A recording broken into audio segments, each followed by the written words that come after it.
Hello everyone, आज के lecture में हम लोग डिस्कस करेंगे कितने types of commonly used bars use होते हैं होस्ट कंस्ट्रक्शंस में।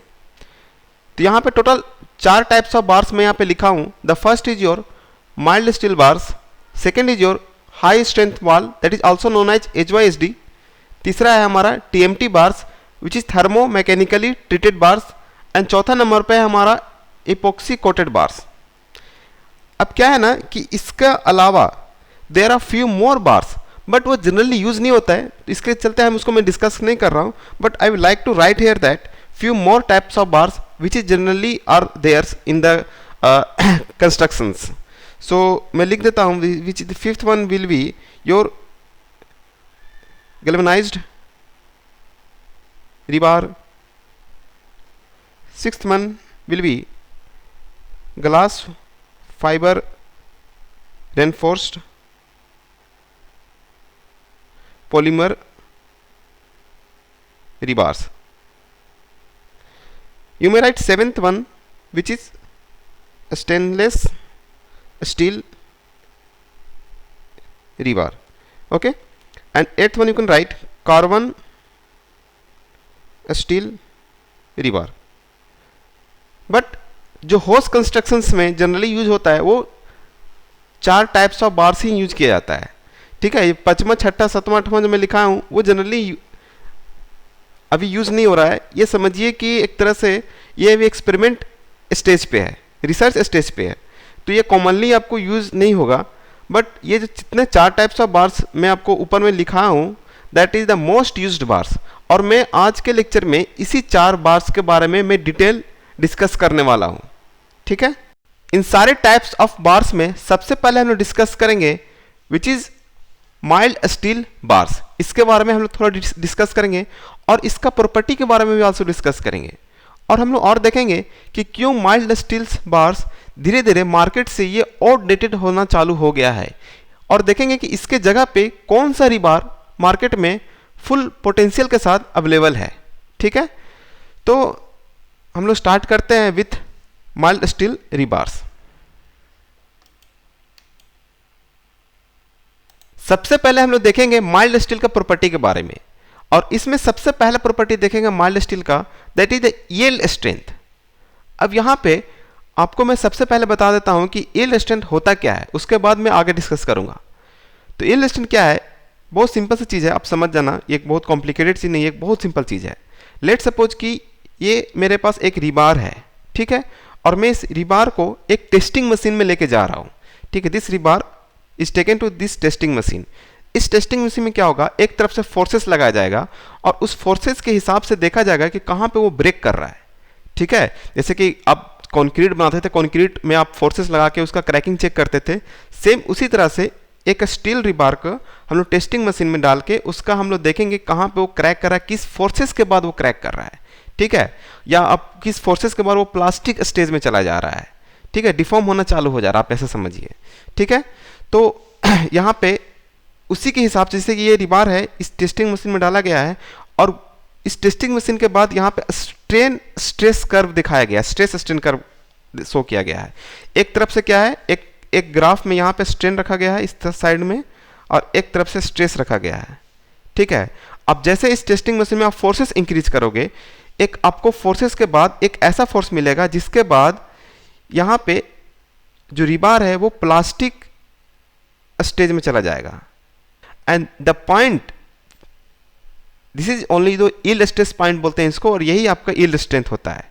ठीक है, जैसे कि अभी ये आप रिबार अब जो यूज कर रहे हैं माइल्ड स्टील रिबार है, ये 250 न्यूटन पर mm² फोर्सेस बियर कर सकता है। तो इस फोर्सेस के बाद अगर आप फिर से फोर्सेस अप्लाई करते हो तो ये जो रिबार है वो प्लास्टिक स्टेज में चला जाएगा, मतलब डिफॉर्मेशन में चला जाएगा वो, आप ऐसा समझिए कि। ठीक है, उसके बाद एक और स्टेज आता है that is strain hardening stage, उसके बाद फ्रैक्चर करके वो टूटना चालू हो जाएगा। ठीक है, एंड उसका जो अल्टीमेट स्ट्रेस क्या है, मतलब देखिए यहाँ पे तो पॉइंट के बाद वो आपका प्लास्टिक स्टेज में चला गया, बट आप यहाँ पे देखिएगा एक ग्राफ आपको ऊपर की तरफ ऐसे मिल रहा है। ठीक है, and this is the ultimate stress. ये अल्टीमेट स्ट्रेस कहने का मतलब कि मैक्सिमम स्ट्रेस कितना ले रहा है। ठीक है, एक दो चीज हो गया, एक अल्टीमेट मतलब मैक्सिमम स्ट्रेस और एक यील्ड स्ट्रेस हो रहा है। तो यील्ड स्ट्रेस में क्या हुआ कि इसके पॉइंट के बाद आपका जो रीबार है वो प्लास्टिक स्टेज में चला जाएगा, बट वो टूटेगा नहीं, ठीक है, वो टूटेगा नहीं, वो फर्दर आप उसमें फोर्सेस लगाइएगा, उसके बाद एक ऐसा पॉइंट मिलेगा, ठीक है, जहां से वो टूटना चालू हो जाएगा, ठीक है।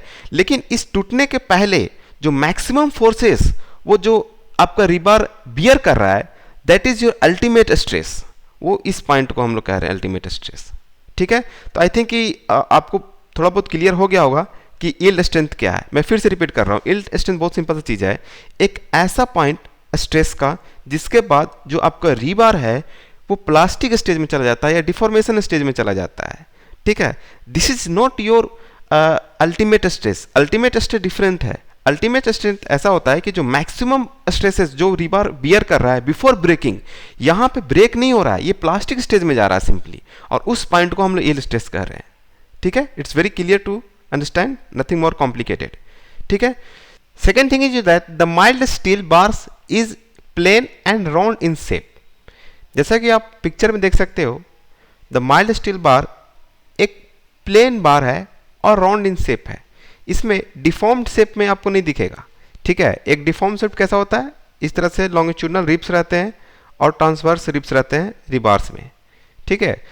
But in the mild steel rebars you will see nothing like this, ठीक है। एग्जाम्पल के तौर पर मैं बताता हूँ, जैसे कि ये आप रिबार्स देख सकते हो, this rebars have longitudinal ribs, इसको लॉन्गिट्यूडनल रिब्स बोलते हैं, साथ में ट्रांसवर्स रिब्स भी रहता है साथ में, ये ट्रांसवर्स रिब्स है, ठीक है। And this is also known as deform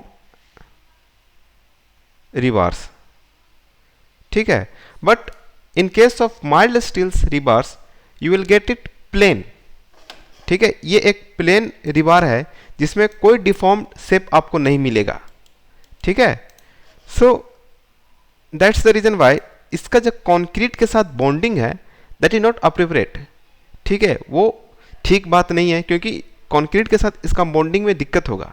अगर ये प्लेन रहेगा और इसके ऊपर डिफॉर्म शेप नहीं रहेगा, उसके कारण से ये कॉन्क्रीट के साथ अच्छे से बॉन्डिंग नहीं क्रिएट होगा। आपस में जब रिबार आप इसको लगाओगे, रिबार रखोगे, तो उस केस में भी ये आपका जो प्लेन रिबार होने के कारण से इसका बॉन्डिंग है वो सही से नहीं हो पाएगा, ठीक है। सो ये आप कह सकते हो ये डिमेरिट है माइल्ड स्टील बार्स का, ये मेरिट चीज नहीं है, ये डिमेरिट है, ठीक है।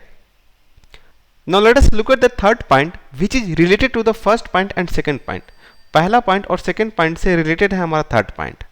The thing is that they are not recommended over high yield strength of deformed bars because of less strength and weak bond।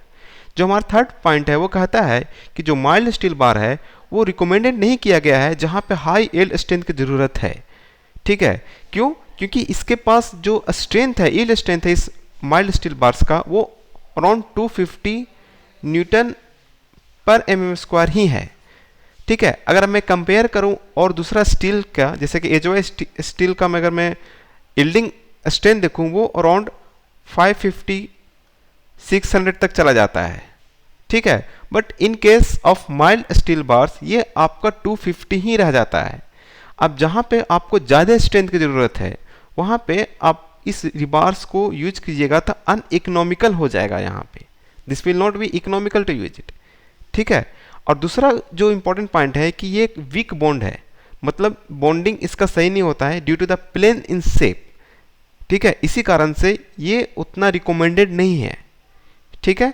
अब हम लोग तो प्रॉपर्टी देख लिए, हम लोग शेप भी देख लिए, इसका यील्ड स्ट्रेंथ भी देख लिए। अब हम इसके यूजेस देखते हैं कि कहाँ कहाँ पे जनरली यूज होता है, ठीक है। अब आप एक्सपेंशन जॉइंट में आप इसको यूज कर सकते हो, कॉलम स्पाइरल्स में भी यूज कर सकते हो, ठीक है। बट क्या होता है कि आज के टाइम में ये कॉलम स्पाइरल्स में भी हम लोग HYST बार्स यूज करना चालू कर चुके हैं और डिफॉर्म बार जिसको हम लोग बोलते हैं वो भी करना चालू कर चुके हैं। तो जनरली आपको जो माइल्ड स्टील्स बार्स होंगे वो जनरली एक्सपेंशन जॉइंट्स में ही मिलेंगे देखने के लिए।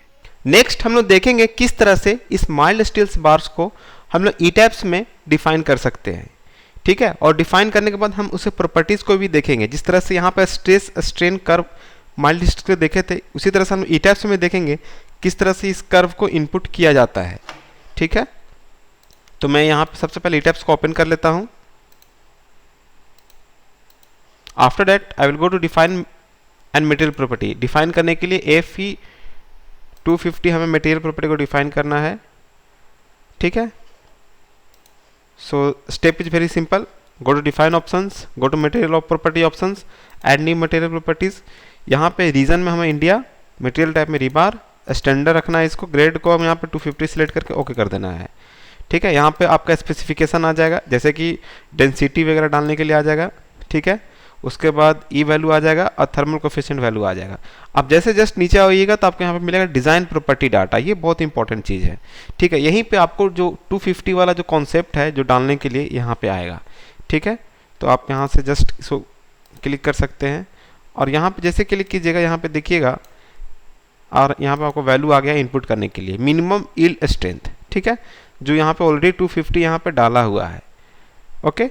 तो अगर आप 250 डाल रहे हैं तो कौन सा स्टील डिफाइन कर रहे हैं आप, माइल्ड स्टील रिबार आप डिफाइन कर रहे हैं, जिसका यील्ड स्ट्रेंथ 250 न्यूटन पर mm² रहेगा, ठीक है। अगर आपको स्ट्रेस स्ट्रेन कर्व देखना है तो आप इसको ओके करके यहाँ पे ऑप्शन आएगा आपका एडवांस मटेरियल प्रॉपर्टी डाटा का, which will come non linear material data, इस पर आपको क्लिक करना है, ठीक है। आप जैसे क्लिक कीजिएगा यहाँ से आपको ऑप्शन आएगा शो स्ट्रेस स्ट्रेन प्लॉट, इस पर क्लिक कीजिएगा, ठीक है। आप यहाँ पे देख सकते हैं यही आपका स्ट्रेस और स्ट्रेन जो ग्राफ है यहाँ पे आ चुका है, ठीक है। और इसमें अगर आप यील्ड जो यील्ड पॉइंट है अगर वो आप देखना चाहते हैं तो यहाँ पे आप थोड़ा जूम कीजिएगा, ठीक है, इस जगह पे। तो ये जो पॉइंट है ना जिस पे मैं यहाँ पे ये कर रहा पॉइंट आउट कर रहा हूँ, यही आपका यील्ड पॉइंट है, ठीक है। उसके बाद जो अल्टीमेट स्ट्रेस, जो हमारा अल्टीमेट स्ट्रेस है वो इस वाले जगह पे देखिएगा, ये हमारा अल्टीमेट स्ट्रेस है, ठीक है। This is the point which is the ultimate stress point, ठीक है। थोड़ा देरी पहले हम लोग सारा चीज़ डिस्कस कर चुके हैं, that is ultimate stress and yield stress, ठीक है। हमारा यील्ड स्ट्रेस कौन सा होगा, 250 होगा, ठीक है। मैं यहाँ पे अगर मार्क करता हूँ, this is your, this point is your yield stress, ठीक है, जो कि यील्ड स्ट्रेंथ में हम लोग कह सकते हैं इसको। ये कितना होगा वैल्यू, दिस वैल्यू भी 250 न्यूटन पर mm², ठीक है।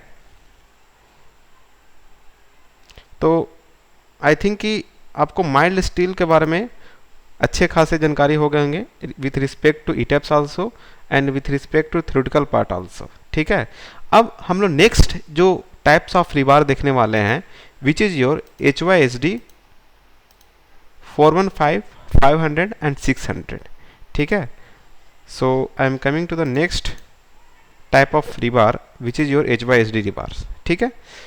HYSD रिबार्स को समझने से पहले हमें यह समझना बहुत जरूरी है कि HYSD रिबार्स की जरूरत ही क्यों पड़ी। पहले से हमारे पास कौन सा रिबार थे, माइल्ड स्टील रिबार्स थे, ठीक है, जिसका यील्ड स्ट्रेन जो हम लोग जस्ट डिस्कस किए वो था 250 न्यूटन पर mm² था, ठीक है।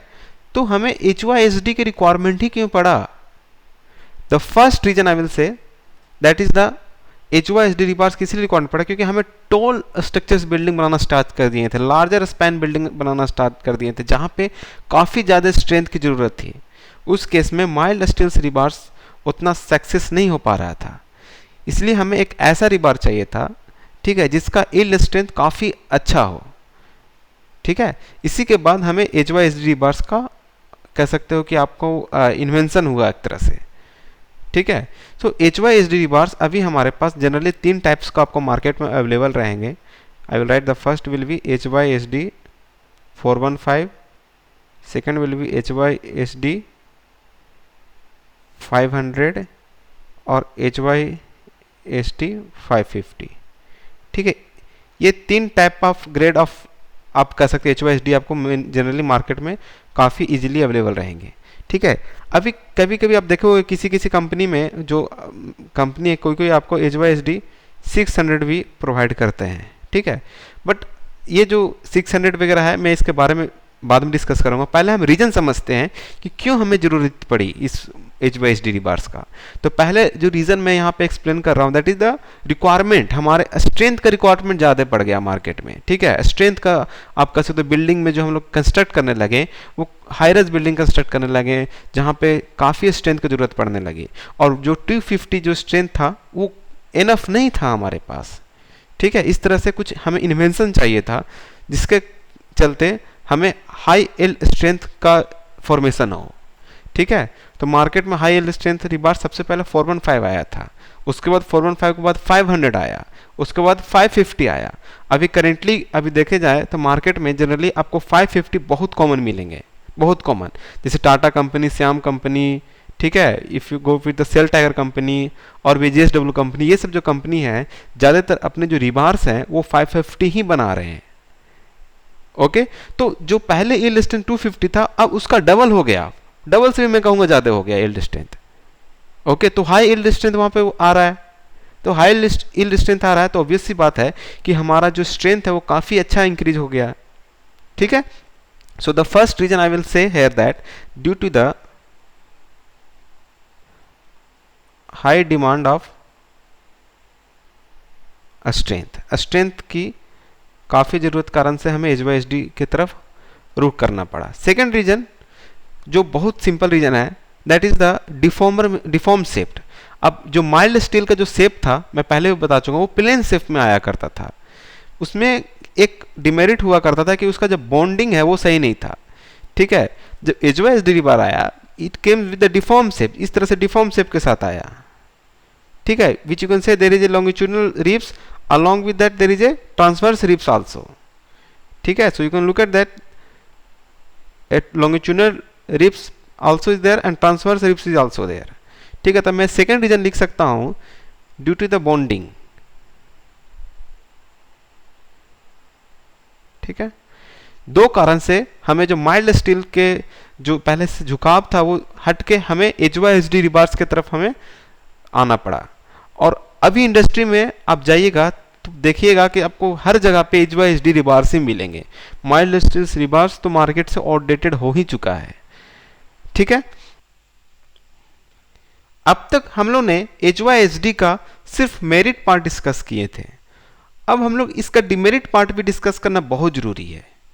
ठीक है, HYSD का मेरिट पार्ट तो हम लोग ऑलरेडी देख चुके हैं, अब इसका डिमेरिट पार्ट देखिए, और एक ही डिमेरिट है जो कि आपको समझना बहुत इंपॉर्टेंट है, and that demerit is ductility.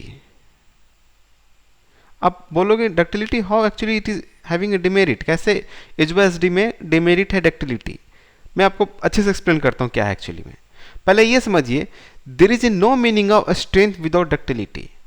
मतलब क्या हुआ कि लेट सपोज दैट मेरे पास कुछ ऐसा मटेरियल है, लेट सपोज कि मैं अभी एक एग्जांपल के तौर पर आपको समझा रहा हूँ।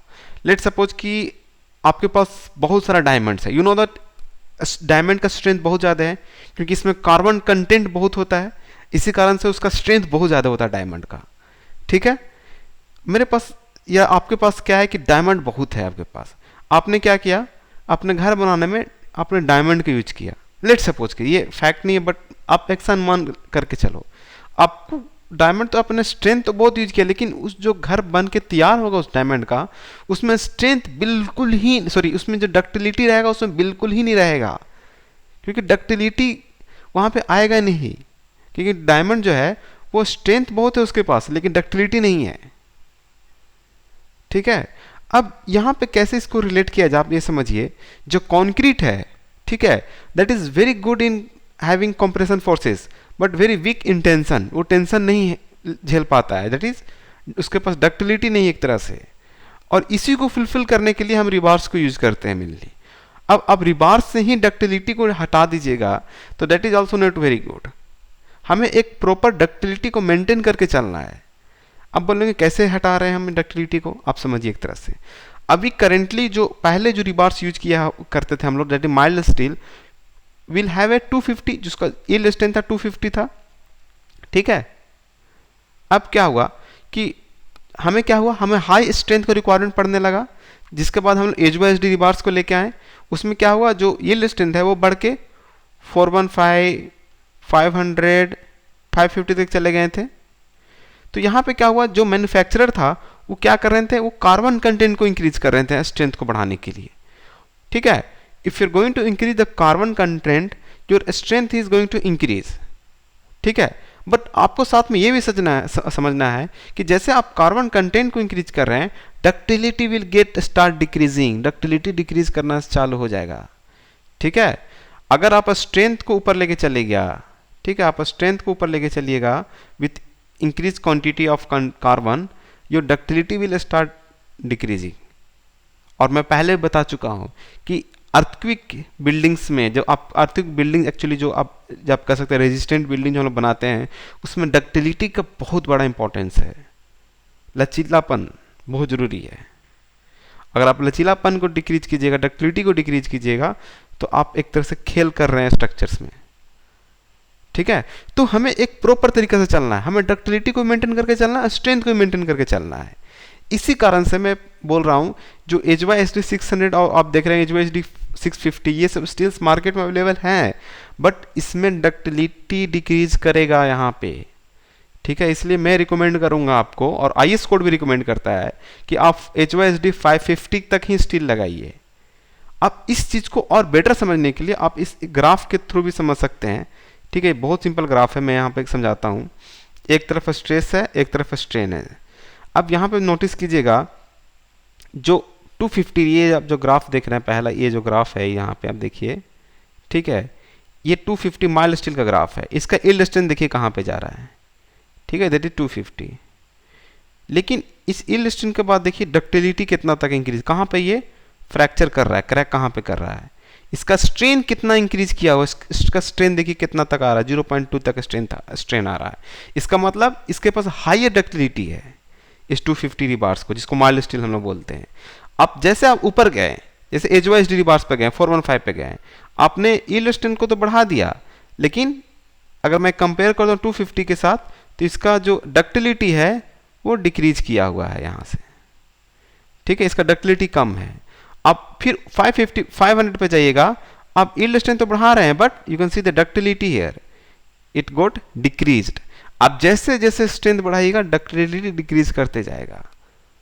ठीक है, सो आप यहाँ पे अभी ये समझिए कि हमें स्ट्रेंथ को और डक्टिलिटी को दोनों हमको मेंटेन करके चलना है। हमें ऐसा रिबार नहीं बना दीजिए जिसमें खाली स्ट्रेंथ मिले, आपको डक्टिलिटी नहीं मिले। आप हमेशा एक ऐसा रिबार सेलेक्ट करें जिसमें डक्टिलिटी और स्ट्रेंथ दोनों बैलेंस करके चलते रहे। ठीक है, जैसे कि HYSD 550, ये रिबार्स बहुत अच्छा है, जिसमें आपको स्ट्रेंथ भी मिलेगा और समहाउ डक्टिलिटी भी आपको मिलेगा। अब जैसे ऊपर हायर ग्रेड यूज कीजिएगा, जैसे HYSD 600, HYSD 650, इसमें आपको स्ट्रेंथ तो काफ़ी मिलेंगे, बट आपको डक्टिलिटी नहीं अचीव होगा यहाँ पे। ठीक है, so I always recommend you to use HYSD 550। और जितनी भी अच्छी कंपनी है, जैसे टाटा हो गया, श्याम हो गया, JSW हो गया, ये सारी कंपनी आप देखिएगा वो HYSD 550 ही रिबार्स बना रहे हैं अभी। ठीक है, सो क्योंकि डक्टिलिटी को मेंटेन करके चलना है हमें। Ductility is very much needed as strength is needed. जितना स्ट्रेंथ की जरूरत है उतना डक्टिलिटी की भी जरूरत है। ठीक है, अब हम लोग ETABS में देखेंगे किस तरह से HYSD 550 को हम लोग डिफाइन कर सकते हैं।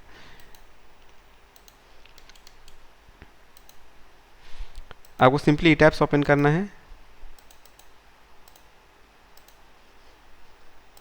उसके बाद डिफाइन में जाना है, material properties, add new material में जाना है, region India, material type rebar, standard India, grade 550।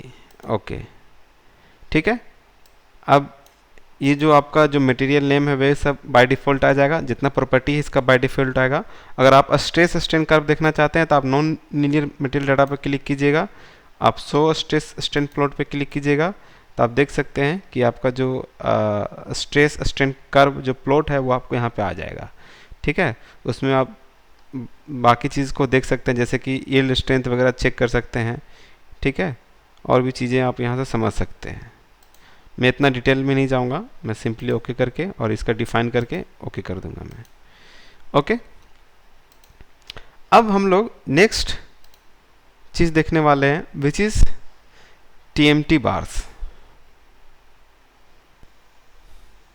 This thermomechanical treatments bars, ये जो है ये एक प्रोसेस है कोई रिबार्स को बनाने के लिए, जैसे मुझे हाई एल स्ट्रेंथ रिबार्स 550 को बनाना है, लेट सपोज कि HYSD 550 को हमको बनाना है, तो ये इंडस्ट्रियल लेवल का प्रोसेस है जिसके थ्रू हम इस रिबार को बना सकते हैं। ठीक है, सो इसको टाइप नहीं कर सकते हो, इसको कर सकते हो कि this is the process of creating any high yield strength rebars. ठीक है, इस जो TNT रिबार्स है ये एक प्रोसेस है जिसके थ्रू हम लोग रिबार्स को क्रिएट करते हैं। अब आप बोलोगे कि क्या और भी डिफरेंट प्रोसेस हैं रिबार्स को क्रिएट करने के लिए? जी हाँ, बहुत सारे डिफरेंट प्रोसेस हैं, जिसमें से मोस्ट कॉमन प्रोसेस जो है that is the cold twisting rebar. Cold twisting bar, जिसको हम लोग शॉर्ट में CTB भी कहते थे। इस प्रोसेस में क्या होता था कि रिबार को कोल्ड करके और उसको ट्विस्ट कर दिया जाता था, घुमा दिया जाता था, जिसके कारण से डिफॉर्मेशन क्रिएट हो जाता था और हम लोग उसको यूज करते थे। बट रिसेंटली जो हमें जो और भी जो मेजर कंपनी है ये प्रोसेस को फॉलो ना करके TMT को फॉलो करते हैं, TMT प्रोसेस को फॉलो करते हैं।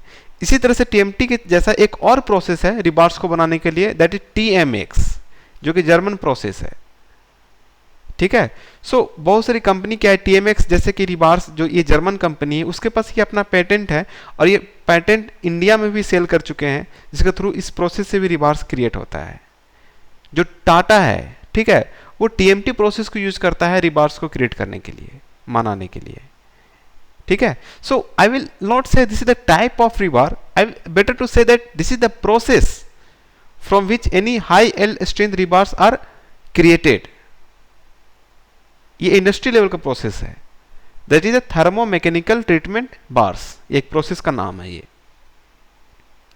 सो अब हम लोग ये समझेंगे कि ये प्रोसेस काम कैसे करता है। वेरी सिंपल, इसका मैकेनिज्म बहुत सिंपल है काम करने का। So if you look at the definition here that TMT bars are high strength reinforcement bars having tough outer and soft inner cores। इसमें क्या होता है, जैसे कि आप देख सकते हो दिस इज द कोर, ये आपका कोर है। ठीक है, इस कोर जो होता है वो सॉफ्ट होता है, दिस इज द सॉफ्ट। ठीक है, और जिसका आउटर सरफेस है, इस कोर का जो आउटर सरफेस आप जो बोल सकते हो, this is the outer surface. ठीक है, ये थोड़ा टफ होता है। ऐसा क्यों किया जाता है? देखो इसलिए किया जाता है कि देखो हमें क्या कहें, हम पहले भी बता चुके हैं कि डक्टिलिटी बहुत नीडेड है। ठीक है, तो सॉफ्ट रखा जाता है टू इंक्रीज और we can say to enhance the ductility in the material. और टफ आगे का जो आउटर सरफेस है उसको टफ इसलिए रखा जाता है क्योंकि ये कोरोजन से रेजिस्टेंट रखे। ठीक है, सो दोनों का कॉम्बिनेशन आप कह सकते हो कि एक साथ मिला दिया गया है, इसमें डक्टिलिटी को भी मेंटेन किया गया है और टफनेस को भी मेंटेन किया गया है।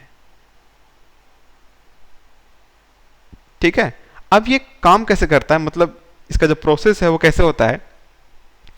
जैसे जो रिबार है, ठीक है, इसमें क्या होता है, जो मोल्टेन स्टेट्स में रिबार्स है उसके बाद क्या होता है, मोल्टेन स्टेट्स के बाद इसमें पानी डाला जाता है और पानी डालने के कारण से क्या होता है, एक लेयर क्रिएट हो जाता है।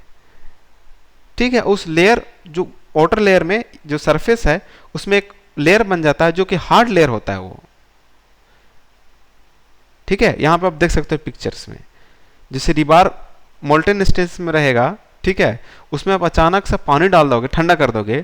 ठीक है, तो उसमें क्या होगा, एक लेयर क्रिएट हो जाएगा और वो जो लेयर होगा वो टफ रहेगा और अंदर वाला जो रहेगा ना उसका जो रिबार्स में वो सॉफ्ट स्टेज पे रहेगा। इसीलिए डक्टिलिटी उसमें बहुत अच्छा मेंटेन होके मिलेगा आपको। ठीक है, so the second thing if you look at it, that advantage of this process is that bars do not need cold twisting and hence this bars show excellent resistance to corrosion. Cold twisting का इसमें requirement नहीं है rebars को, और इसमें क्या होता है कि इसके कारण से जो टफनेस जो क्रिएट हो जाता है बाहर लेयर में, इसके कारण से रेजिस्टेंट प्रोवाइड करता है कोरोजन का। इसलिए रिबार्स आप देखे होंगे जो टाटा का रिबार्स वगैरह होता है वो बहुत अच्छा होता है। और भी कंपनी है, बहुत सारी कंपनी है, सेल टाइगर हो गया, श्याम मेटेलिक्स हो गया, ये सारा जो मैन्युफैक्चर करते हैं अपने रिबार्स को, वो टीएमटी प्रोसेस से ही मैन्युफैक्चर करते हैं। मेजर कंपनी आप देखिएगा टीएमटी प्रोसेस, इसलिए लिखा हुआ रहता है टाटा टीएमटी ऐसा करके, टाटा टिस्कोन, बहुत सारे टीएमटी लास्ट में यूज करते हैं वो, क्योंकि उसके थ्रू वो मैन्युफैक्चर किए, उस प्रोसेस को यूज किया मैन्युफैक्चर करने के लिए। ठीक है, तो I will, it is very better to say that this is not like a types, we can say this is the process through which we can create any rebars, high strength rebars। ये process है rebars बनाने के लिए। जो हमारा epoxy coated bars हैं उसमें क्या होता है, ये एक HYSD बार्स ही होते हैं। जैसे HYSD हमारे पास 550 था, इसी तरह से बार्स होते हैं। इसमें क्या होता है कि कोटिंग सिर्फ डाल दिया जाता है बाहर आउटर सरफेस में। अब ये जो मशीन देख रहे हैं, इस मशीन में क्या होगा, ये रिबार्स जाएंगे, ठीक है, और इस मशीन के थ्रू इस रिबार्स में कोटिंग कर दिया जाएगा। ठीक है, कोटिंग में क्या होगा कि जो एपॉक्सी पाउडर है वो उसको आउटर फेस में लगा दिया जाएगा, और जिसके कारण से क्या होगा, इसमें जो कोरिजन है वो रेजिस्टेंट प्रोवाइड होगा, इसमें कोरिजन नहीं आएगा इस सरिया में, जो रिबार्स में। ठीक है, और इंडिया में जो लार्ज स्केल पे ये इस टाइप का रिबार्स जो बनाया जा रहा है, आप देखिए जो इसमें सबसे मेजर कंपनी है that is the captain company, and you will know the brand ambassador of this company is the Sourav Ganguly. ठीक है, so epoxy coated bars nothing just a coating given to the HYSD rebars to prevent the corrosion. ठीक है, अब इस type of जो rebars है वो कहाँ पे यूज करना चाहिए हमें। अभी देखिएगा कि घर तरफ यूज होना चालू हो गया, बट जनरली नहीं यूज करना चाहिए क्योंकि ये थोड़ा ज़्यादा अनइकोनॉमिकल होता है। ठीक है, ये हमें ऐसा जगह पे यूज होना चाहिए जहाँ पे मॉइस्चर ज़्यादा है।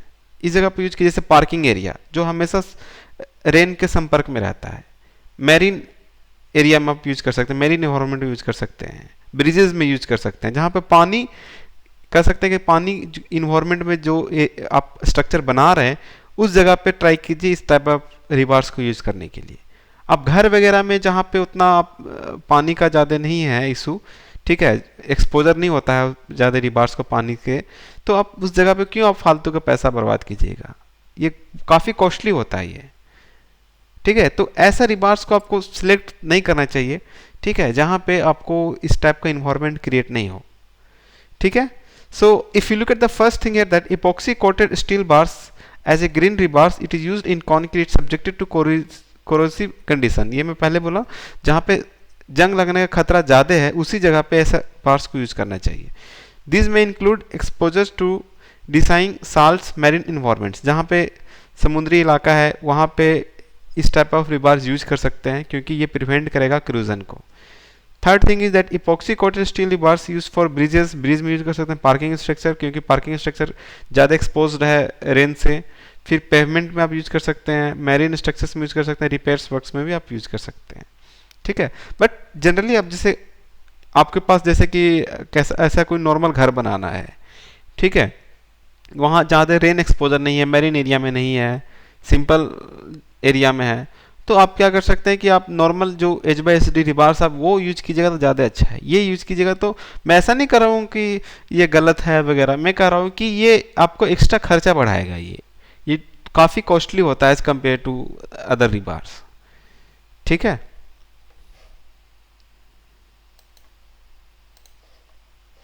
अगर ये जो रिबार्स है अगर आपको ई टाइप्स में डिफाइन करना हो तो सिंपली आप HYSD रिबार जैसे हम लोग डिफाइन किए थे 550, सिंपली आप वैसे ही डिफाइन कर लीजिएगा।